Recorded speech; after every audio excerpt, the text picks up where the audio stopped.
Buenas noches, ¿cómo están? Comenzamos una nueva edición de Tiempos Violentos aquí en Vía X. Es difícil dimensionar hasta dónde escalarán los conflictos y antecedentes en el caso de los cuestionados traspasos de dinero a fundaciones y corporaciones. Por ejemplo, el caso Polizzi en el Biobío. A estas alturas ya estamos hablando de sicariato, amenazas y amedrentamiento en una historia en donde los vuelcos y versiones se suceden con el paso de las horas. O el caso de la Gobernación de los Lagos, donde no habrían encontrado nada mejor que para poder cumplir con la ejecución del presupuesto del año pasado, entregaron dinero con una celeridad inusitada y sorprendente. 1.200 millones a la Fundación Participa, otros 1.200 millones a la Corporación Kimun, entidad que está siendo investigada por el Ministerio Público por fraude al fisco. Organización que además traspasó en un movimiento a lo menos curioso, sospechoso, un centro de formación técnica y un instituto profesional a otro viejo conocido, Diego Ancalao. ¿Lo recuerda? El mismo que quiso levantar una candidatura presidencial con firmas falsas ante un notario fallecido. Algo huele mal en Dinamarca. La frase de Shakespeare cobra cada vez más fuerza y sentido en nuestro país. Hoy nos acompañan la diputada del Partido Comunista Carolina Tello, el exministro Mario Desbordes y la secretaria general de la Democracia Cristiana Cecilia Valdés. Bienvenidas y bienvenidos.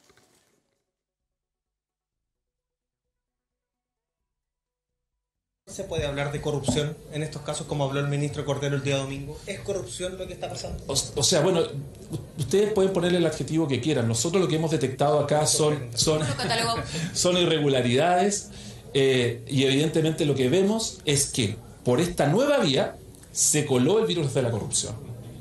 O sea, ¿quiere llamarlo corrupción? Sí, es corrupción. Ahí teníamos al Contralor General de la República, don Jorge Bermúdez, a quien hay que buscarle además sucesor muy pronto, ojo ahí con aquello, refiriéndose justamente a lo que hemos conocido en estos últimos días. Todo esto ocurrió el día de ayer en la Comisión de Gobierno e Interior, a la cual acudió el Contralor. Buenas noches, Mauricio Daza, ¿cómo lo pasó en Iquique? Qué gusto tenerlo de vuelta con nosotros. Muy bien, ahí trabajando en todo Chile, tuvimos un contacto, ¿no?, desde la ciudad del norte, donde también se han vivido tiempos violentos, como en gran parte de nuestro país, durante los últimos meses. Bueno, vamos a analizar y vamos a profundizar respecto a este caso Polizzi, que tiene de todo, pero no es el único caso, ¿no? Y además vamos a ver y vamos a tratar de alcanzar, de analizar qué es lo que ocurrió con la detención de este ladrón de los ministerios, el ministeriazo, ¿se acuerda? Que es la nueva figura, los portonazos, la encerrona del ministeriazo. Bueno, de eso y mucho más vamos a conversar esta noche acá en Tiempos Violentos. ¿Qué opinión le merecen las declaraciones del Contralor General de la República a nuestros invitados? 10 segundos para comenzar con Mario Desbordes. Buenas noches, Mario. Yo, más que opinar de lo que él dice, pedirle al presidente de la República que, más que formar comisiones, invite al Contralor al Congreso, junte a los parlamentarios y hagan lo que el Contralor nos ha pedido por 5 o 6 años. Las medidas que él pidió, 20, ahora ya. Perfecto. ¿Qué piensa de esto Cecilia Valdés, secretaria general de la Democracia Cristiana? Muy buenas noches, Cecilia. 10 segundos para usted. Bueno, yo creo que el Contralor debiera ser más prudente porque no es un opinólogo. No está para comentar, sino para ejecutar e investigar. Así que yo le pediría prudencia. Prudencia para el Contralor, señala Cecilia Valdés. ¿Y qué piensa nuestra invitada que nos visita por primera vez en el estudio? Diputada Carolina Tello, gracias por estar aquí. Muy buenas noches. 10 segundos para comenzar. Muchas gracias a ustedes. Bueno, yo estuve ayer en la Comisión de Gobierno Interior, justamente soy miembro permanente y lo que puedo decir al respecto es que tenemos mucho trabajo por hacer. Afortunadamente hay una intención transversal de la Comisión de poder avanzar rápidamente en estos temas. Perfecto. El Contralor planteó, se coló el virus de la corrupción y además explicó que se ejerce la facultad de tomar razón que responde a un control preventivo. No inmuniza, a nada, muy sanitario el Contralor, no inmuniza evidentemente frente a la corrupción, pero es un gran aliado para combatir la corrupción. Diputada, cuéntenos más detalles, por favor, de la reunión que tuvieron ayer con el Contralor en la Comisión de Gobierno e Interior. ¿Cuál es el tono? ¿Hay intención transversal real en la Comisión, al menos para avanzar en una agenda de probidad? Sí, mira, la verdad es que estábamos ya trabajando en la Comisión de Gobierno Interior sobre esta temática y específicamente respecto de un proyecto de ley que habla de la probidad y transparencia en los municipios. Era para profundizar algunas figuras, algunos aspectos y estábamos en la tramitación particular de ese proyecto cuando surge este tema del caso Fundaciones, como lo denominó ayer el Contralor y su equipo, que fueron los que fueron a exponer. Hubo mucha, la verdad, expectativa respecto de lo que iba a hacer esta comisión y el Contralor lo que hizo fue dar una explicación desde un punto de vista jurídico, contable y digamos de las normas administrativas que tiene la Contraloría hoy día respecto de lo que son estos casos que él mencionó ayer que actualmente se están investigando por parte de la Contraloría, y dio algunos datos relativos a lo que hasta ahora él maneja como información. El Contralor ha señalado públicamente que falta voluntad política para avanzar en las atribuciones de la Contraloría, que es uno de los problemas que tenemos en Chile, que el ojo de la Contraloría nos llega hasta el final de donde llegan las platas públicas, ¿cierto? Exactamente. ¿Cómo se puede avanzar rápidamente en aquello para poder subsanar aquello? Sí, de hecho, eso fue una de las cosas que él explicó, por ejemplo, respecto al tema de los municipios, que están exentos del trámite de toma de razón, que es una de las principales herramientas que tiene la Contraloría, salvo en 2 casos excepcionales que él mencionaba ahí, relativo a lo que tiene que ver con el aseo y ornato de la comuna y también con lo que tiene que ver con, no me recuerdo en este minuto, pero eran solamente 2 excepciones que él mencionó expresamente para aclarar por qué esto no pasa, en definitiva, por el control de la toma de razón que ocurre, por ejemplo, en los otros servicios públicos que sí están afectos a este trámite. Claro. Y él mencionó que desde ese punto de vista, evidentemente, no es lo único, pero es un aspecto que evidentemente hay que tomar y avanzar para que pueda justamente haber un control y una fiscalización real respecto de recursos que hoy día no son fiscalizables de parte de la Contraloría específicamente. De hecho, él comentaba el caso de que un alcalde o una alcaldesa, por ejemplo, quisieran ser sumariados. Ellos como Contraloría no tienen facultades para aquello, sino que es el propio Consejo Municipal respectivo el que decide o no si envía esto al Tribunal Electoral Regional. Por lo tanto, desde ese punto de vista, ellos mencionaban que están bastante limitados desde ese punto de vista. Sí, el Contralor ayer estuvo en la comisión, hoy estuvo en la Corte Suprema y planteó lo siguiente. Esto, en la historia reciente, desde el regreso a la democracia, uno puede decir que han habido hitos donde han habido cambios institucionales, han habido cambios legislativos, han habido cambios del punto de vista de cómo se hacen las cosas que han permitido ir evitando que se produzcan este tipo de situaciones que son constitutivas de corrupción. Y ahora nos enfrentamos de nuevo a una situación similar, en el sentido de que esta es una situación que nadie se esperaba, que por ahí se iba a colar la corrupción y evidentemente las instituciones tienen que reaccionar. Claro, ahí teníamos al Contralor haciendo referencia a los diferentes hitos, ¿cierto? Y dentro de estos hitos que nos han sacudido en los últimos años es el que estamos viviendo hoy día, el de las famosas fundaciones o los famosos convenios. Uno de los más escandalosos que hemos visto y que hemos conocido es el de Camila Polizzi. Ustedes probablemente han escuchado el nombre. Camila Polizzi, una dirigente del Biobío, a candidata a alcaldesa, candidata al Parlamento, que arrendó una fundación por la cual a través se adjudicó 250 millones, historia de la cual hemos conocido muchísimo detalle. Bueno, lo último en esta noticia es que fue a declarar. Estuvo 3 horas declarando y afuera la estaban esperando. Gente incluso de la fundación aludida, la fundación Para Ti. Bueno, la fundación ENTI. Son tantas fundaciones que a mí a esta altura me confundo. Le gritaban, devuelve la plata, te aprovechaste de una fundación vulnerable, entre otras tantas cosas que le plantearon recordando al famoso señor del cartel, en el caso Tombolini, que con el cartel, ¿cierto?, le forró al señor Tombolini. Bueno, pasó un poquito lo mismo. ¿Qué te parece el caso Polizzi, Mario? Es bien llamativo. Ahí está el momento, mira. ¿Lo tenemos? Ahí está. Escuchemos. ¡Es una estafa! Estaba indignado. Ahí está. ¡Hicieron una estafa! ¡Es una estafa! Esto es una parte. El señor dice que él es el secretario de la Fundación ENTI. Se identifica como un señor de apellido Ruiz y le dice, devuelve la plata, te aprovechaste de una fundación vulnerable que utilizaste en el fondo para tus intereses. Y le grita, devuelve la plata. Esto es una estafa. Entre otras tantas cosas que vamos a estar revisando. Mario, el caso Polizzi, en donde ella además ha argumentado que fue víctima de amenaza, que el ex Seremi le habló de cuánto cuesta un colombiano, haciendo alusión a una especie de sicariato, una cosa bien extraña. Cuando tú observas esta historia, ¿qué es lo primero que se te viene a la cabeza? No, lo primero que se me viene a la cabeza es el Contralor. Lo que el Contralor ha dicho. Estamos al borde del precipicio como país. Estamos con la corrupción entrando por todas partes. No se nos coló en una parte solamente. Si no hacemos algo ahora, está en riesgo la democracia. Y podemos tener un gobierno populista o algún loco o loca que la verdad nos lleve al precipicio definitivo. Y por eso cuando se plantea que el Contralor ha pedido 30, 40 medidas y se le han legislado a favor 0. Cosas tan elementales como que el Contralor y la Contraloría tenga acceso directo a las cuentas corrientes de los servicios públicos para ver cómo se transfieren los dineros. No puede, no tiene acceso. En los municipios, etcétera. Aquí tenemos que avanzar hacia una transparencia absoluta, absoluta, en todo lo que tenga que ver con uso de recursos públicos. El Contralor, el presidente, por favor, presidente, llame al Contralor y dígale, oiga, ¿sabe qué más? Le voy a triplicar el personal, porque esa unidad, la Contraloría, que es un ente autónomo, es fundamental en lo que viene para Chile, que gasta casi 80.000 millones de dólares de presupuesto público. Última cosa con el Contralor. Estimados senadores, no empecemos a inventar posibles candidatos a Contralor, cada uno cercano a nosotros, a mi lado o al del otro. Mire, hay decenas de brillantes mujeres y hombres dentro de la Contraloría, con 15, 10, 20 años de trayectoria. Busquemos ahí, busquemos ahí. No es el momento de inventar la rueda hoy día. Y luego, en el caso de la señora Polizzi, no le creo nada.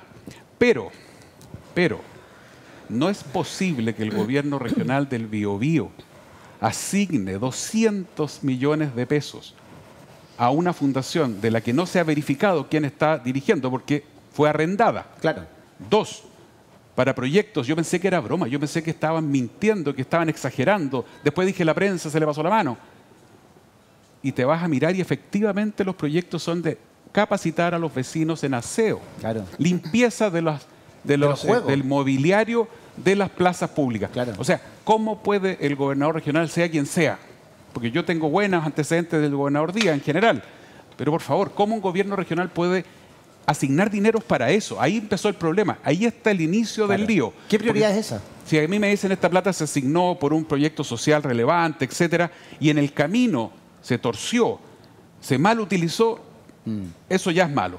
Segundo, este caballero que está reclamando con todo el cariño del mundo, usted no puede arrendar una fundación, porque, pucha, el señor está Silva. Bien, el señor Silva. Pero la señorita Polizzi, la verdad que refleja lo peor de la política y espero que la ciudadanía sepa distinguir. Si el problema es que después caen todos en el mismo saco y la verdad es que es gravísimo lo que hizo, es gravísimo lo que... Sí, es cierto que adquirió lo que sea fuera del contexto del proyecto, ya tenemos delito.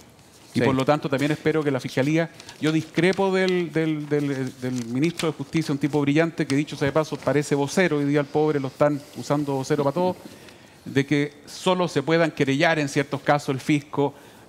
No, cuando un funcionario público toma conocimiento de un delito o de un posible delito, debe, por obligación legal, poner los antecedentes a disposición de la justicia y eso es lo que yo espero que suceda a lo largo de todo Chile. No esperemos el Consejo de Defensa del Estado, que en este caso de las fundaciones ha estado demasiado lento y eso se ve pésimo. Fíjate que en el contexto de la historia Polizzi, uno de los antecedentes que aparece es el comunicado de prensa que ella emite. Tiene 4 puntos y en el cual refuerza lo que ha planteado en otras instancias, que tiene que ver con el miedo de su integridad, ¿cierto? Y la de su familia por posible riesgo. Y niega además absolutamente obstruir la justicia a partir de un famoso audio que conocimos en donde ella llamaba al señor Silva y le decía, usted olvídese, usted se tiene que olvidar, usted no diga nada, usted que hablen conmigo que yo soy la encargada del proyecto, Mauricio Daza. ¿Eso es o no obstrucción? ¿Qué te parece el comunicado? Bueno, la verdad es que es bastante insólito, ¿eh? A pesar que es de libro, victimizarse, ¿no? Y negar aquello que parece evidente en este comunicado. Por ejemplo, la llamada que hizo, no sé si la han escuchado, pero la llamada, ella le señala a este señor, ¿no? Que es finalmente Gerardo Silva, la persona que está a cargo de esta fundación. Le dice, mire, ¿sabe qué? Usted tiene que olvidarse de esto porque la gente en el Gore se va a olvidar. Acuérdese que yo la plata se la pasaba a usted para ayudarlo, no se lo pasaba para otra cosa, acuérdese. Usted tranquilo, pero si usted no cuenta esta historia así, no va a haber ningún problema, se tiene que olvidar. Bueno, fíjese, después de... Hay una grabación, un audio que es de conocimiento público. ¿Y qué es lo que señala ella respecto a la llamada? Que fue además por Biobío Chile quien la reveló. Dice y explica, ¿no? El motivo de mi llamada fue dar tranquilidad a la fundación y bajo ningún criterio silenciar, callar o esconder hechos que las instituciones que correspondan se encuentran investigando, cuando precisamente fue lo que uno puede escuchar, ¿no? De este audio. Además, empieza con una versión de que habría una reunión que hizo con Eduardo Vivanco cuando era ex-seremi de gobierno en la región del Biobío. Sí. Bueno, la reunión fue confirmada. Ahora, una reunión de una autoridad en ejercicio, en un tema relevante de interés público, que no pasó por la ley del hoy, de partida, o sea, ya tenemos un problema. Bueno, dicho eso, además en esta reunión se habría tratado precisamente este tema, de alguna manera para buscar una estrategia con la finalidad de enfrentar este escándalo, ¿no? Y ahí, según la señora Polisi, habría preguntado a este señor como 3 veces, oiga, ¿y cuánto sale un colombiano? No sé para qué quería el colombiano, pero ella interpreta esto como que fuera una amenaza de sicariato, ¿no? Y bueno, ahora ella va, una cosa buena, ¿no? Finalmente apareció, va, digamos, a la Fiscalía a dar declaración. Ahora, a mí me preocupa también lo que haga el Ministerio Público, ¿no? Porque en el fondo, si tenemos una grabación de un audio donde ella tiene una conversación que uno podría calificar derechamente como una obstrucción o una investigación criminal, uno lo que esperaría es que la Fiscalía adopte medidas, por último que la formalice por ese supuesto ilícito y pida cautelares para que no siga teniendo contacto con otros testigos o con información en términos tales de que la Fiscalía no pueda acceder a pruebas fidedignas de manera oportuna para revelar este tema. Ahora, este es un caso escandaloso, ¿no? Pero ojo, además son dineros que fueron entregados por el gobierno regional, que es distinto a la autoridad central. No fueron entregados, para decirlo de alguna forma, por el gobierno de Gabriel Boric, ¿no? Sino fueron por el gobierno regional, y uno de los mecanismos, muchos de estos acuerdos pasan también por los consejos regionales, donde hay personas que son de todos los sectores políticos. Pero claro, causa escándalo porque está el tema de la lencería, está el tema de la violencia, ¿no? Usted sabe, y esos temas venden. Pero que hay otros casos que son bastante significativos y que han pasado un poco desapercibidos. Acá nosotros lo hemos señalado. Una fundación en el norte de Chile, en la región de Antofagasta, 120 y tantos millones de pesos. Era para entregarle agua potable a personas que no tenían acceso precisamente a la misma. Oiga, no solamente era una fundación que no tenía antecedentes ni una competencia para hacerlo, era una fundación que fue además constituida poco antes que le entregaran la plata. Ustedes saben, y esto es más escandaloso que la lencería de esta señora. Lo escandaloso acá es que esta gente le cobraba. Vendía el agua. Vendía el agua. Oye, pero eso ya es una locura. Entonces, bueno, yo creo que hay que darle a cada cosa su justa dimensión y todo esto tiene que ser investigado. Para finalizar y complementando lo que dice Mario Desbordes, es verdad, tenemos que darle mayores atribuciones a la Contraloría, pero no solamente eso, mayores recursos humanos, porque también, complementando lo que señala la diputada, uno puede decir ya, démosle acceso a las cuentas corrientes, por ejemplo, que es una medida imprescindible, la cual el Contralor ha estado peleando desde que empezó su periodo. Pero si no tienes gente o personal para poder procesar la información, no sirve.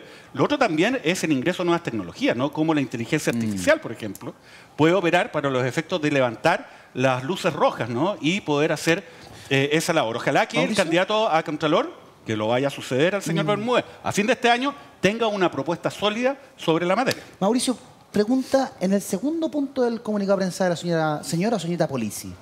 Ella puede decir lo que quiere en realidad. O sea, claro, ella puede inventar cualquier antecedente. Pero en el segundo punto me quiero detener y te quiero hacer ahí la pregunta como abogado. Ella dice, niego absolutamente estar obstruyendo la justicia y todo lo que se ha dicho en los medios de comunicación frente a grabaciones que me han realizado. Bajo ningún motivo he querido silenciar a personas que tengan que ver o aportar la investigación que lleva a cabo la Fiscalía. Ya.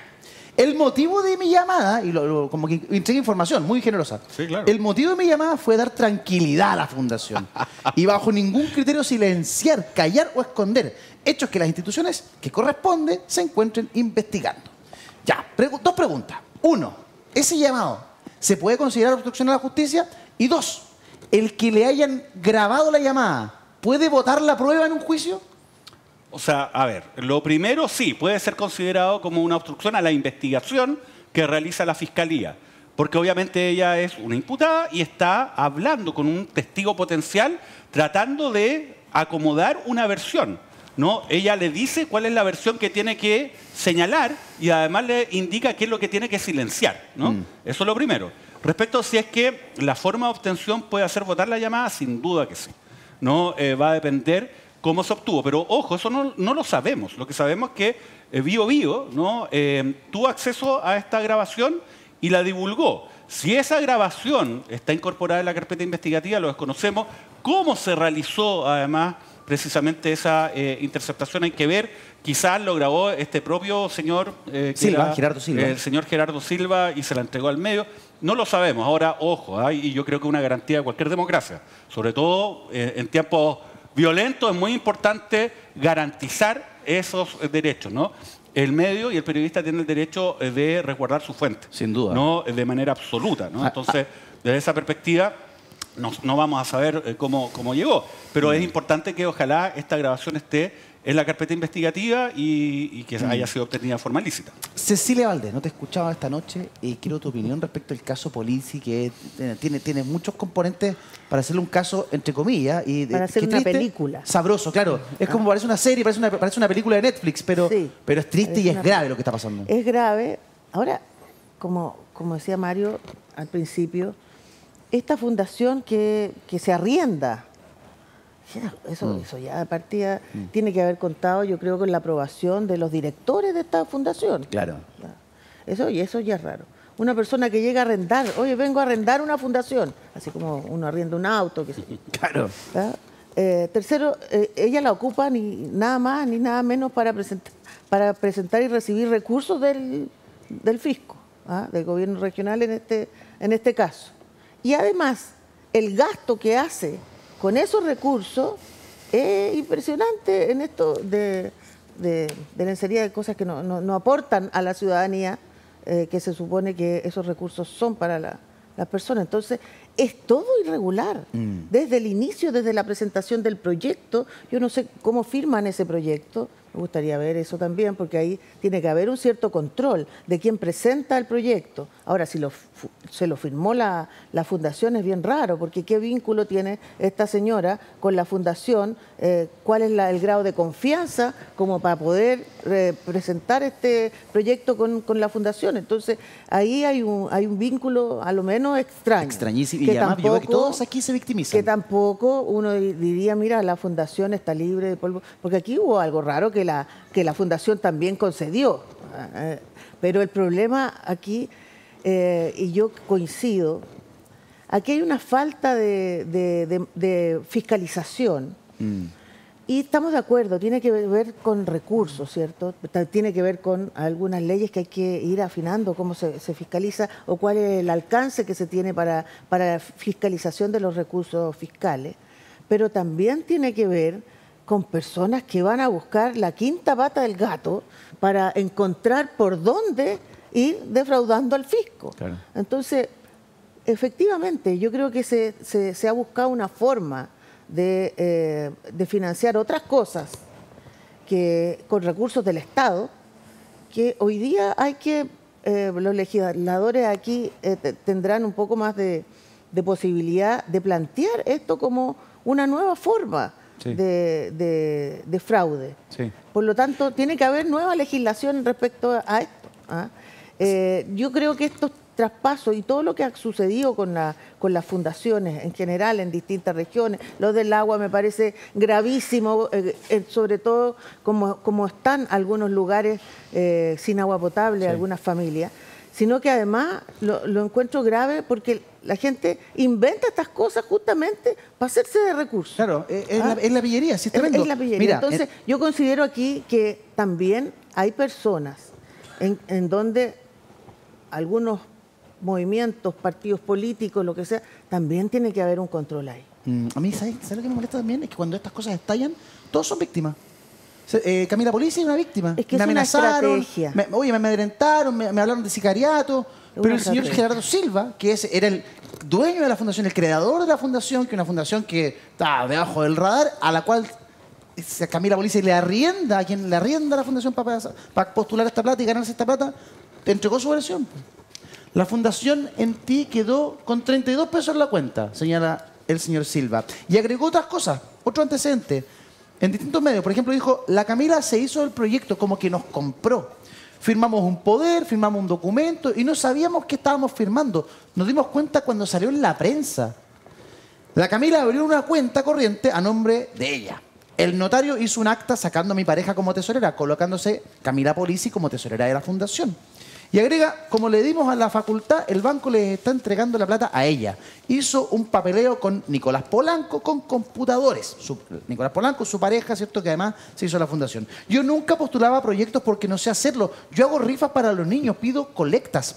He estado llorando todos los días, mi esposa igual. Estamos complicados, no hallamos qué hacer. Ya la fundación no tiene plata. Fui a buscar el papel, el certificado decía que tiene 32 pesos en la cuenta. Yo no me robé nada, no tengo nada ni que comer aquí en la casa.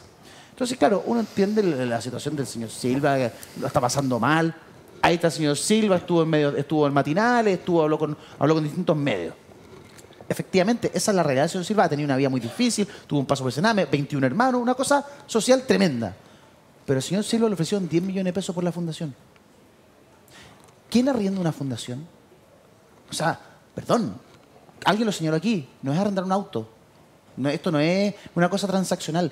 Entonces, después de decir, chuta, yo me enteré por la prensa, yo no sé leer ni escribir, también es cómodo y también es victimizarse y no hacerse cargo de lo que uno hace cuando tiene una fundación. Diputada, la escucho.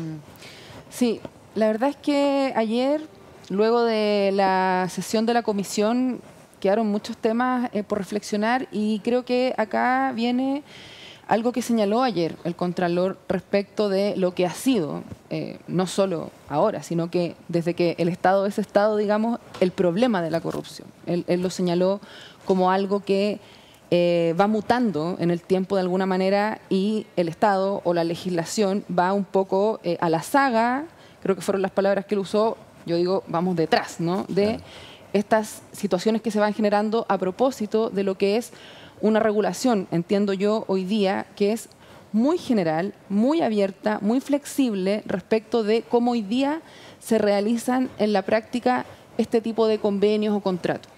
Nos comentaba el Contralor ayer, por ejemplo, hace unos años atrás, ¿cierto?, ocurrió algo muy similar con el tema de las compras públicas. ¿Ya? Y a propósito de eso, se crea una ley que hoy día está vigente y rige en Chile y en la cual todos los servicios públicos se tienen que capacitar, que es la Ley de Compras Públicas. Me parece que la 19.886, que justamente viene a hacerse cargo de este problema que se presentó en ese momento en particular.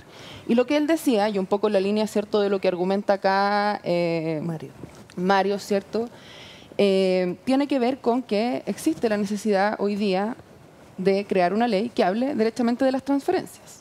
Porque hoy día no tenemos una normativa que se refiera justamente a cómo se regulan de manera permanente. Claro. Él nos explicaba ahí que esto se rige por las leyes de presupuesto y sabemos que la ley de presupuesto es una ley que cambia año a año. Se discute todos los años. De hecho, el año pasado se bajó la vara para las fundaciones. Exactamente. Es una, claro, entonces no es permanente la legislación que lamentablemente es marco para este tipo de actuaciones, actos administrativos, convenios, acciones, ¿no? Entonces hay que mirar, ahí nos explicaban también la glosa, cómo queda año a año, y en muchos casos esto tiene que ver con transferencias de capital, por ejemplo, que no tienen una contraprestación necesaria para poder hacer la transferencia. Exacto. Y creo que también es otro dato y argumento no menor respecto de un poco intentar buscar la explicación de esta facultad que se le da a los gobernadores y gobernadoras regionales respecto de poder hacer asignaciones directas cuando son menores a un monto determinado que sabemos que hoy día es alrededor de 400 millones de pesos. Por lo tanto, creemos que son montos que son bastante elevados para que no pasen, por ejemplo, por el Consejo Regional, que sabemos que en otros casos tiene que necesariamente aprobarlo. Y que además esos dineros que maneja las gobernaciones regionales son una gran herramienta desregionalizadora, o sea, descentralizadora. En el fondo lo que va en directo apoyo a las regiones. Pero hay que usarla de manera correcta y hay que usarla. O sea, el problema no es el fondo, sino cómo se están haciendo las cosas en nuestro país. Respecto al caso Polici, ella adujo amenazas y de esto se hace cargo el diputado de la UDI, Felipe Donoso, que planteó lo siguiente. La señora Polici acusa amenaza. Creo que revisten de la gravedad suficiente para que la Fiscalía le dé protección y para que el Gobierno, el Ministerio del Interior, ponga a disposición los elementos necesarios no solo para proteger a los testigos o inculpados, sino que también la información que se está perdiendo en el tiempo que pasa. A ver, Mauricio, ayúdame acá. ¿Es tan así? ¿Se puede considerar plausible o potenciales las amenazas que ha señalado la señora Polici o señorita Polici? ¿O aquí nos estamos pasando un par de pueblos? No, yo creo que es una declaración claramente política, ¿no? Porque pide protección respecto de un exfuncionario de gobierno, ¿no?, que la habría amenazado con esta declaración del colombiano, ¿no? Entonces, claro, eso involucra darle veracidad a un relato, ¿no?, donde quien aparece como el agente, ¿no?, del mal de alguna forma es un exfuncionario del gobierno de Gabriel Boric, o este ex seremi de gobierno de la región del Biobío, Eduardo Vivanco. Perdón, y que dicho sea paso, negó toda esta posibilidad. Él dijo, yo jamás en mi vida he amenazado a nadie. Claro, entonces no hay ningún tipo de registro, no hay nada. Lo que sí tenemos registro es de la conversación de la señora Polisi con este caballero, ¿no?, donde le estaba tratando de acomodar la versión, ¿no?, y que olvidara varias cosas. Yo diría que el riesgo acá, en rigor, es la investigación, y el agente que lo pone en riesgo es la señora Polisi. Así que más que protegerla a ella, hay que proteger a la investigación, a los testigos de ella. Pero a veces el ánimo de golpear, ¿no?, de hacer el punto así en contra del gobierno Boric, como que les pasa un poco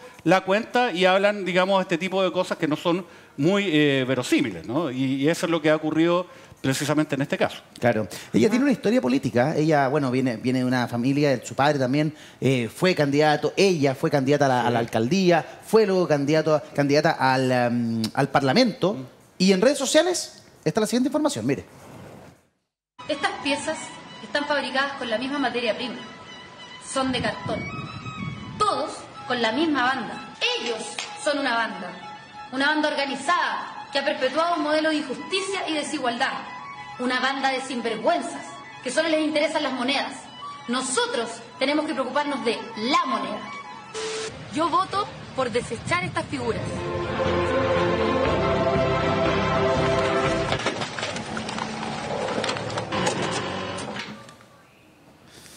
Mario Desbordes, bueno, el chiste se cuenta un poco solo, pero quiero escuchar tu opinión. Yo creo que la ciudadanía en general tiene que desconfiar de todas estas personas que tienen esos discursos extremos. O sea, cuando tú llegas a ese discurso extremo es porque buscas darte a conocer a todo evento sobre cualquier cierto criterio razonable, sin propuestas, sin nada. Eso es un primer dato. O sea, alguien que habla de esa manera que ensucia una función que es tan linda cuando uno la hace bien, que es la política. Yo creo que ese es un primer dato. Lo segundo, claro, hay que dar evidencia de que el burro hablando de orejas. Ella, de verdad, yo creo que la señora Polisi, no le creo absolutamente nada. Creo que es un fraude gravísimo. Se engañó a la comunidad, son platas que iban, se supone, hacia la gente más necesitada, igual que todos los demás casos que están siendo investigados. El caso de Arica, que lo encontré espantoso, en donde se defrauda a las familias que tienen niños con síndrome del espectro autista. O sea, todos los abusos, el tema del agua, lo que hemos conocido, ya sea con fondos gubernamentales, en el caso de la Seremi de Antofagasta, de vivienda y en otras partes, o de gobiernos regionales, está afectando a la gente más necesitada. Sí. Le están robando la plata a la gente más necesitada.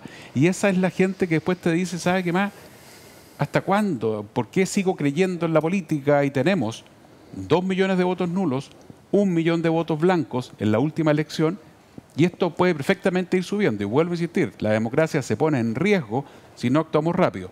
Gente como la señora Polisi abunda, en los extremos está lleno de personajes que siempre están denostando, siempre están ensuciando, siempre están intentando polarizar al máximo. Yo vi varios discursos de ella en campaña y eran eso.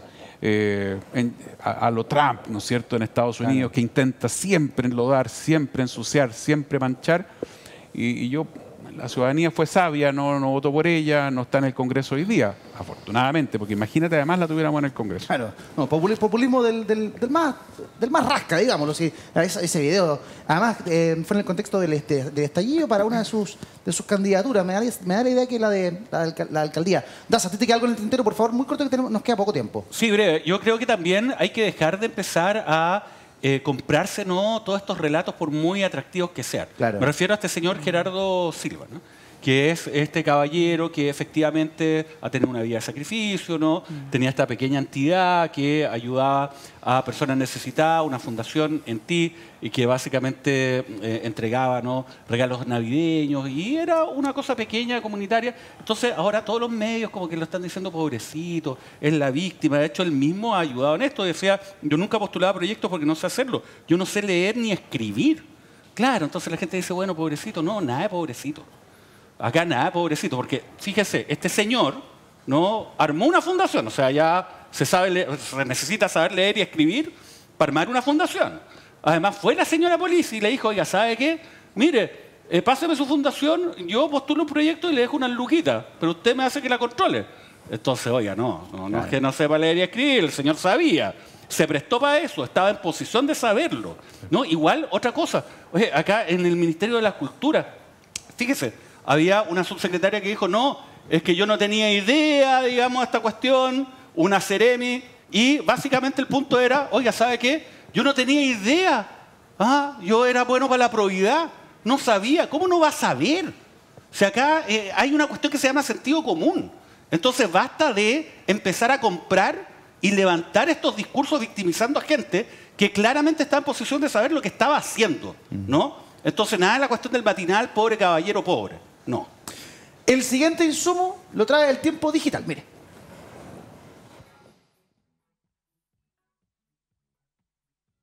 Y lo aporta el presidente de la República, Gabriel Boric, a través de Twitter. Más allá del debate jurídico, en mi opinión, quienes se han servido de recursos públicos, como el caso de Democracia Viva, lo plantea directamente, han incurrido en actos de corrupción.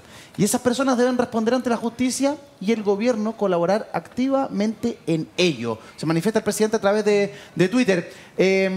Mario, ¿es suficiente el tuit del presidente fijando posición o debiese ir acompañado de una acción más? Desde tu sector, desde la derecha, han pedido fuertemente, insistentemente, la cabeza del ministro Jackson. O sea, este tuit debió haber sido hace un mes, pues. Con todo cariño por el presidente, esto debió haber sido hace un mes, no ahora. Pero está bien que lo haga hoy día, perfecto. Y califica como corresponde los hechos. Y yo vuelvo a insistir, me preocupa que están quemando al ministro de Justicia, que está haciendo una pega en otras áreas bien importantes, que el ministro Cordero, que no es amigo mío ni nada por el estilo, lo aclaro, es un tema de tratar de evaluar objetivamente a la gente, teniéndolo como vocero en los temas complicados. Ojalá que el gobierno entregue toda la información, que se investigue todo y estos famosos frases grandilocuentes del caiga quien caiga, sea real. Para que la ciudadanía vea, hay países donde caen primeros ministros, presidentes de la República, etcétera, y nosotros decimos somos un país en donde eso no sucede. Mira lo que pasa en Perú. Y pareciera, con lo que estamos viendo en los últimos 2 o 3 años, que no es que estemos tan lejos de eso, es que no se sabía. Y eso es lo que a mí me preocupa muchísimo más. Cecilia, ¿es real el caiga quien caiga del presidente cuando uno ve que no ha habido ningún movimiento en el gabinete? Es verdad lo que dice Mario. En otro país, los gabinetes aquí se mueven. O sea, ante un escándalo de esta magnitud, las responsabilidades políticas se pagan en el alto nivel. No en los subsecretarios, no en los Ceremi, no en el cargo más mediano, sino que arriba. Y aquí no ha pasado. Yo creo que estamos acostumbrándonos a una mala cosa que es la evaluación corta. La evaluación de un día. Un día nos compramos a este señor, lo que dice Mauricio, este señor que pucha, pobrecito, que no sabe leer ni escribir. Esa fue la conclusión del día. Cuando pasan los días nos estamos dando cuenta, chuta, como no sabía leer ni escribir. Cobrar si él si mismo sabía. arrendó la fundación y recibió una lucas. Entonces, esta evaluación corta que hacemos, que tiene que ver con los tiempos que vivimos, a mí me gustaría que fuera un poquito más reposada, que tengamos mayores antecedentes para emitir un juicio. Yo creo que hoy día sí la política está pasando por un proceso en donde la frase es lo que pega. Entonces, ¿qué frase? ¿Cuál es la cuña? Que pegue, ¿cuál es la cuña? Pero debajo de eso hay poco contenido. Entonces, yo creo que efectivamente lo que ha alejado a la gente de la política es que se dice algo y no se cumple. Porque entonces ya lo dijimos, punto. O sea, el desafío de la política es hoy día demostrar que cumple. Sí. Y cuando se dice una frase, efectivamente la gente va a esperar que eso se cumpla. Eso está pasando mucho porque hay una crisis del ejercicio del poder. O sea, cuando se llega al poder no se cumple nada de lo que se dijo. Claro. Entonces la gente empieza a desechar en la siguiente evaluación, que es la elección, dice ya, con este no, probemos esto nuevo. Hay una promesa fallida. Han habido modas. PDG fue una moda, Lista del Pueblo fue una moda, ¿cierto? La gente ha apostado y se dio cuenta que no. Entonces, esta evaluación corta y rápida, que yo creo que debe ser un poquito más reflexiva, un poco mucho más antecedente, es la que nos está poniendo este pie forzado para los populismos. Ya, pero aquí el presidente habla directamente El de corrupción presidente tiene y habla que de la fundación aludida. el presidente tiene que demostrar que efectivamente se está haciendo cargo de una crisis, que no solo comenta la crisis, sino que se hace cargo de la crisis. Y ese es el desafío que tiene hoy día el gobierno. ¿Cómo se hace cargo el gobierno, diputada, de esta crisis de probidad que tenemos hoy día? El presidente habla directamente de corrupción, pero ¿qué se está haciendo en la práctica para que esto no se repita? Sí, mira, me parece que es sumamente importante relevar esto que se anunció cuando comenzó estos primeros convenios que salen a la luz respecto de una comisión experta de expertas y expertos asesores en estos temas.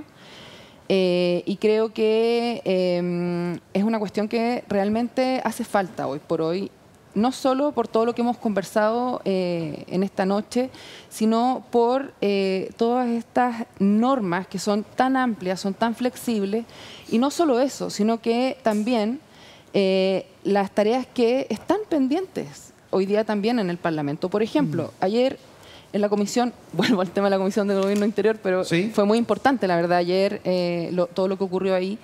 Y ahí se mencionaba que a propósito de 4 proyectos de ley que ingresamos a la Comisión de Gobierno Interior a propósito de el tema de las organizaciones no gubernamentales, fundaciones, ¿cierto? Lo que te comentaba del tema de los municipios, etcétera.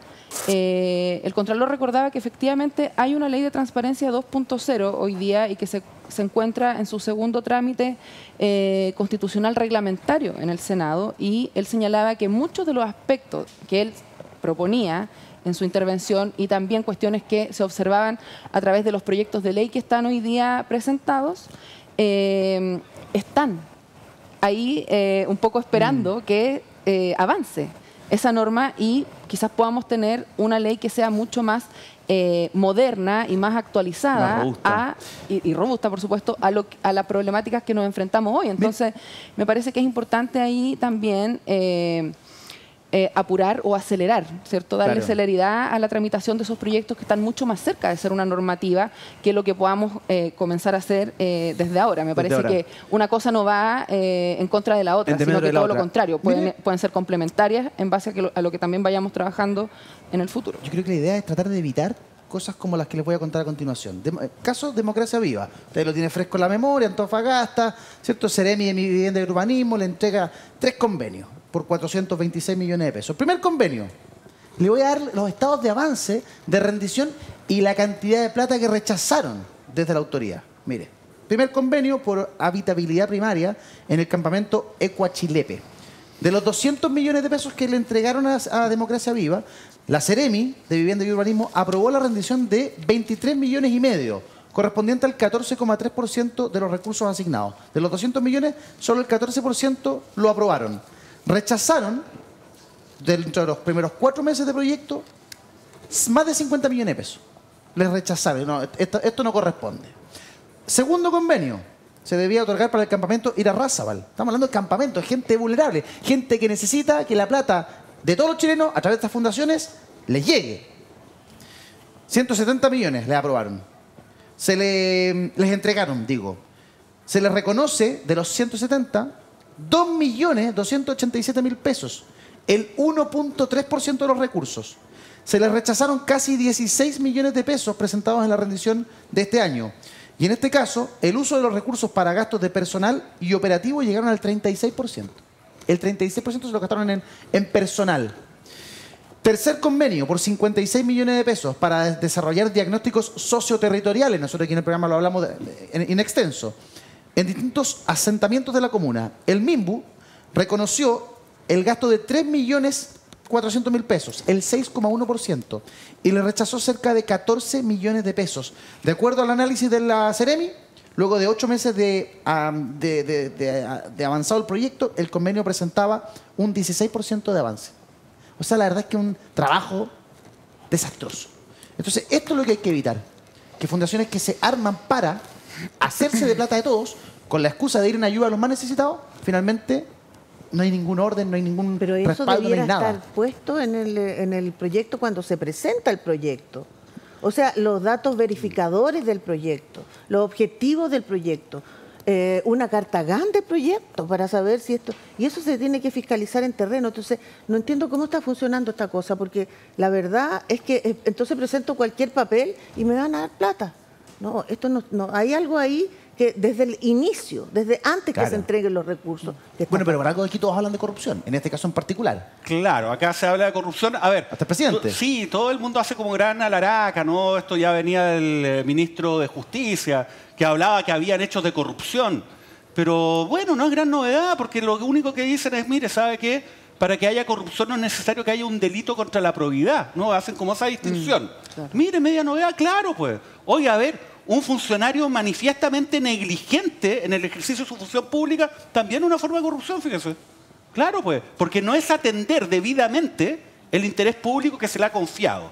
Finalmente es aquello. Ahora, no todos los atentados contra la corrupción son delitos, ¿no? Pueden ser infracciones administrativas, también.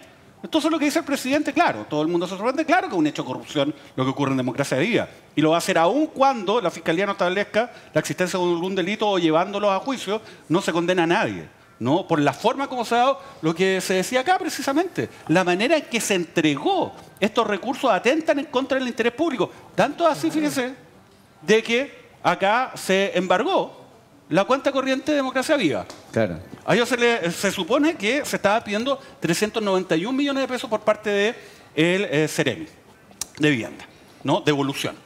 Y resulta que no están los 391. Hay 294 millones, ¿no? O sea, faltan casi 100 millones. Ya, pues ahí hay un problema, ¿no? La forma como se hizo y se ejecutó esto es un atentado al interés público. Punto y aparte, yo discrepo un poco lo que ha dicho la diputada acá. Acá este no es un problema de falta de ley. Es bueno mejorar las leyes que tenemos, sin duda, son todas perfectibles. Pero el grueso del problema no es que tengamos normas que sancionen la probidad, ¿no?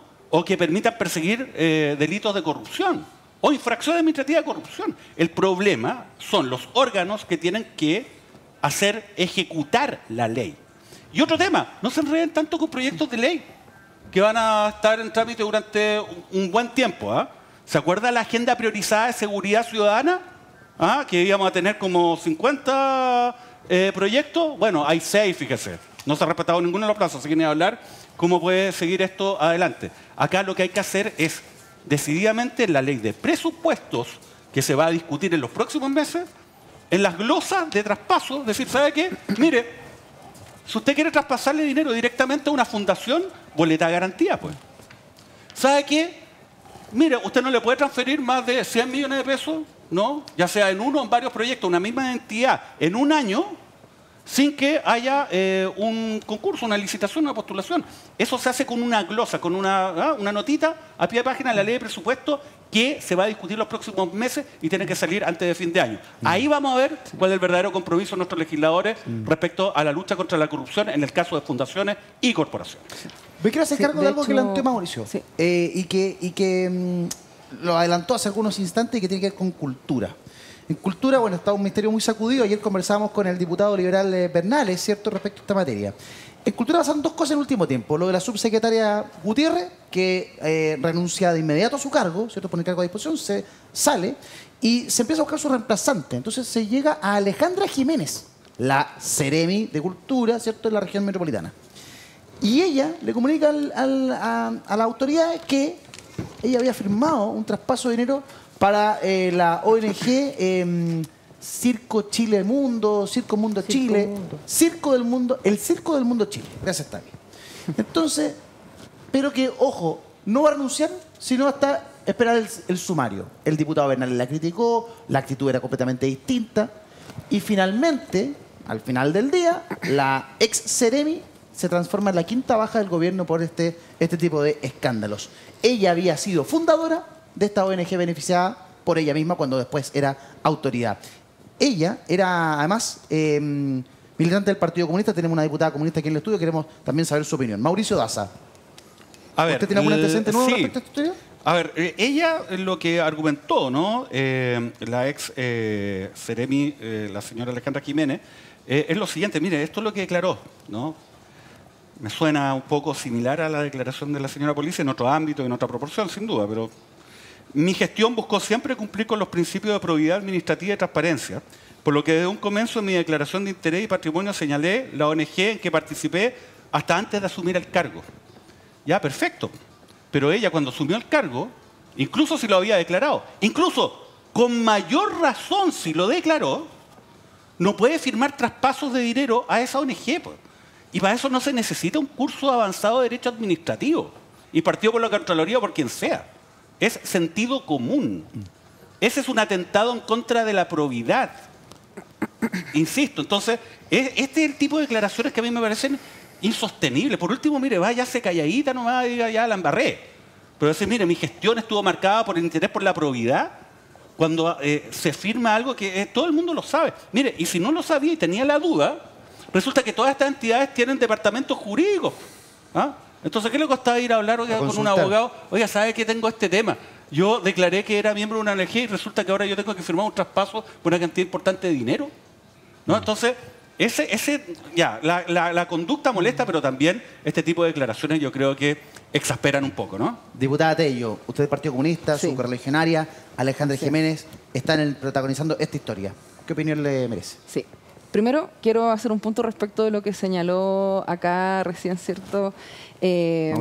Mauricio, respecto de el tema de la ley de presupuestos que se viene este año. De hecho, ayer lo mencionó el Contralor justamente, que ellos están revisando las glosas justamente en la lógica de lo que usted acaba de señalar, del punto de vista de cómo, porque como yo lo señalé hace un rato, esto es algo que ocurre año a año, por lo tanto año a año podrían cambiar las glosas y por lo tanto el instructivo que tiene que dictar el Ministerio de Hacienda para que eso se haga aplicable. Entonces, creo que en esa misma sintonía se pronunció ayer el Contralor haciendo el punto, y obviamente creo que también es algo de lo que vamos a tener que estar atentos. Así que perfecto. En ese sentido no... Y poner indicación a los exactamente, diputados, porque esa tramitación es bastante compleja y además es muy rápida dentro de lo que significa los tiempos legislativos. Entonces, creo que ahí también, y concuerdo, tú discrepaste, pero yo concuerdo en el sentido de que también hay que atender aquello, además de todo lo que tenemos que seguir trabajando porque somos miembros permanentes de la comisión. El tiempo es escaso. Sí, y respecto del caso en particular,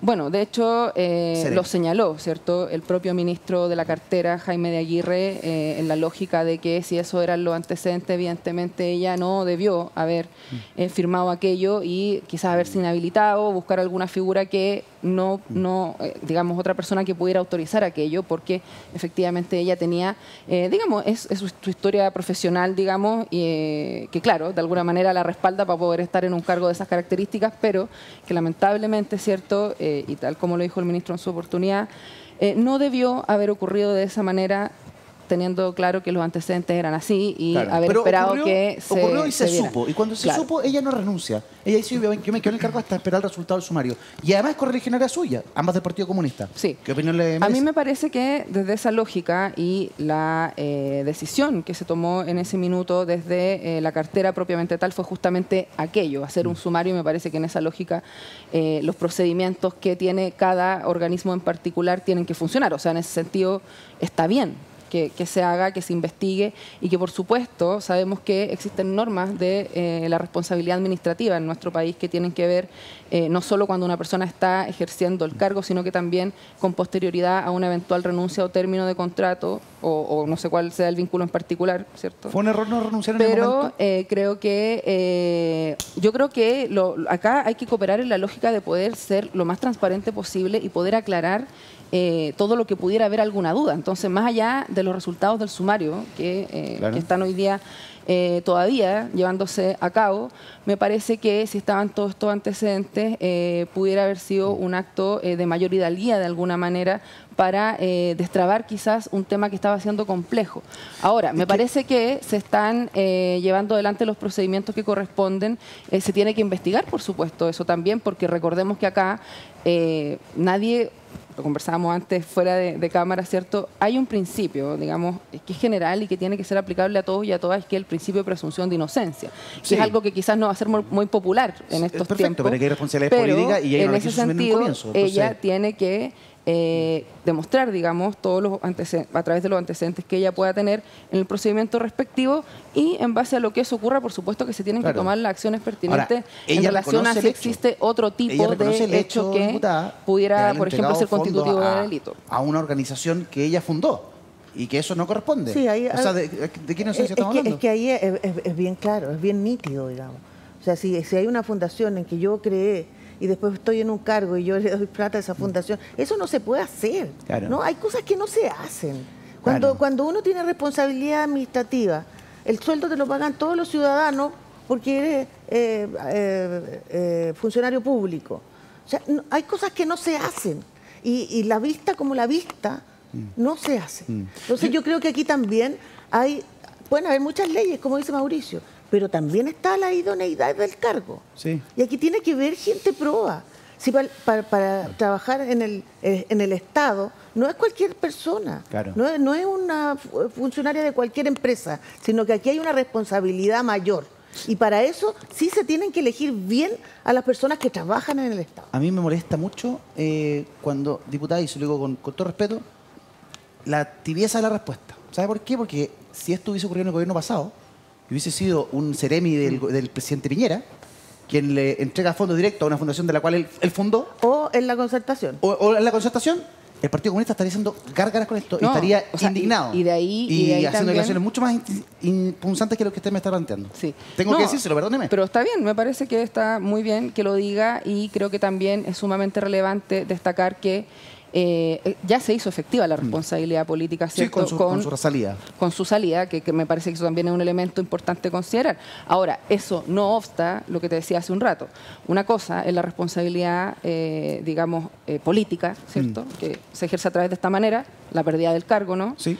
Pero igualmente hay que seguir adelante con los procedimientos que se están llevando adelante, y eso es lo que hemos señalado. Bien. Bajo esa lógica. ¿Por qué? Porque del sumario, claro, pudiera salir algún elemento que uno pudiera decir, claro, este hecho es constitutivo de delito o no, y evidentemente hay que tomar otras acciones. Ya eso me refería cuando te lo decía recién. Entonces, gracias por darme la posibilidad de poder aclararlo. Está muy bien, ese es el espíritu del programa. Ese proyecto lo vieron muchas personas que pasaron por ahí. Claro. O sea, no es algo que ella firmó sola, es algo que debe haber pasado por varios escritorios antes de que se firme. Yo me imagino que funciona así. Sí. Mario Desbordes, no te he escuchado en este caso, que es bien particular también, tiene ciertas características. ¿Cuál es tu opinión? O sea, varias cosas rápidas. A mí me sorprende la rapidez con que salen las mujeres del gobierno, más que los hombres. 2,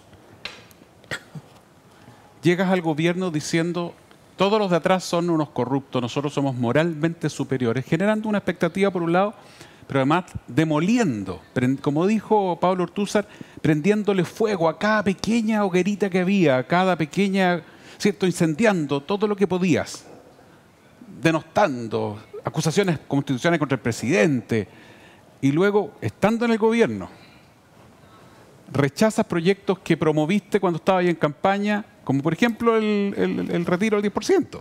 Y hoy día dice el presidente y ministros que lo aprobaron y que decían que es un insulto al pueblo no aprobarlo, hoy día dicen no, que no lo vamos a aprobar. Porque... Entonces la gente dice, ¿qué cresta pasa en la política? ¿Cómo podéis cambiar tanto? Pero además, cuando tú llegas al gobierno diciendo soy moralmente superior, y me refiero a Revolución Democrática, me refiero a Giorgio Jackson, y después nos encontramos con que en su propio partido ahora aparecen regados por todo Chile escándalos como este, en donde se modifican los criterios de asignación de recursos, se modifican los montos. Resulta que el jefe de gabinete de uno pasa a un cargo y le asigna plata a la misma fundación donde él participaba y donde está el compañero que está sentado en la reunión comunal del partido el final de semana. Horrible. Pero además,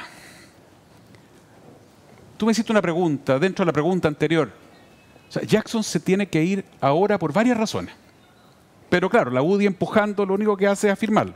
A propósito, no te debes bajar jamás de una mesa de trabajo. Eso no se hace. Lo hicieron la oposición anterior, no por eso lo vamos a hacer nosotros. Tú tienes que seguir trabajando. Pero bueno, Jackson hoy día tiene el puente cortado con toda la oposición o buena parte de la oposición y con buena parte de los parlamentarios de gobierno. Incluso buena parte de los parlamentarios del socialismo democrático. Entonces, le sirve al presidente un ministro que tiene una interlocución fracturada con el Congreso. Pero te voy a dar otro argumento más, que creo que esto sí que a mí me da vergüenza que haya pasado colado. ¿Qué cosa?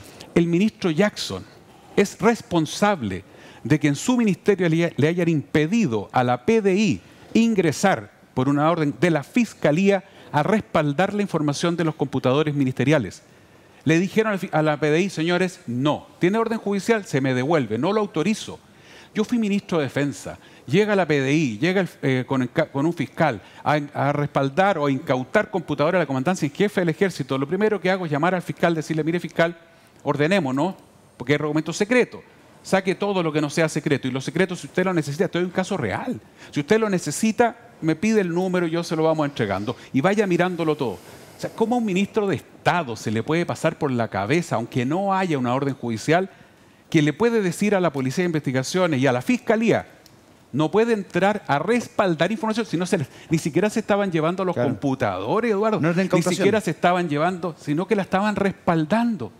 El que nada hace, nada teme. Y esa responsabilidad del ministro en plena crisis. Entonces, perdóneme, Giorgio, pero con esas estupideces, por supuesto que la gente tiene todo el derecho a sospechar. Pues, ¿cómo no va a sospechar la gente?